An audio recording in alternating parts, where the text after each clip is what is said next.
بغیر کسی مسل کی اختلاف اور تعصب کی آنکھ سے پٹی اتار کر میری بات سنیے گا۔ ہمارے ہاں تو آج بھی اسی روڑے میں ہم پڑے ہوئے ہیں کہ اشتہار چھپوانا ہو نا ہمارے ہاں کسی نے یہ محرم کا، تو اس پر لکھتے ہیں فضائل صحابہ و اہل بیت۔ جرأت ہی نہیں ہے مسلمانوں میں آج بھی کہ وہ نبی کے گھر کا اکیلا نام اشتہار پہ لکھ دیں۔ آج بھی اتنے ڈرے ہوئے ہیں، مولویوں کے ڈرائے ہوئے ہیں، اور حالت یہ ہے کہ وہ جی ذکر جو ہے وہ اہل بیت اطہار کا کرنا ہو تو ضروری ہے فضائل اصحاب مصطفیٰ بھی بیان کیے جائیں۔ مسئلہ بنا ہوا ہے، پرابلم بنا ہوا ہے،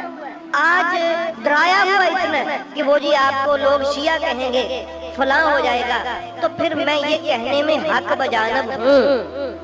کہ اگر یہ کربلا معلیٰ کا واقعہ سنیوں کے کندھوں پر ہوتا نا تو یہ کب سے بلا دیا گیا ہوتا۔ یہ شیعوں کا عزم و استقلال ہے، آپ کو ماننا پڑے گا یہ کہ جنہوں نے 1400 سال سے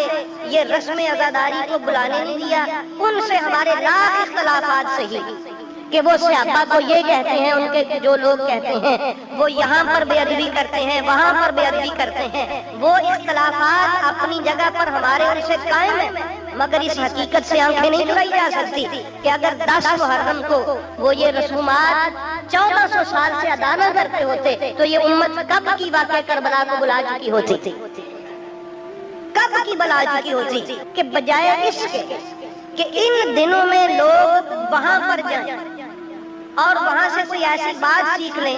جو ہمارے نظریات اہل سنت کے اور صحابہ کرام کے ادب کے خلاف ہو۔ کوئی ایسی بات اگر کسی کے ذہن میں بیٹھ جائے تو اس کا بہترین حل یہ ہے 10 محرم کو سنیوں اپنی مسجدوں کو تالے لگا کے دروازے بند نہیں کرو، بلکہ اپنے دروازے کھول کے ذکر اہل بیت کرو تاکہ محبت والے لوگ ادھر ادھر نہ جائیں، اپنے گھر میں بیٹھ کے اپنے نبی کے خاندان کا ذکر۔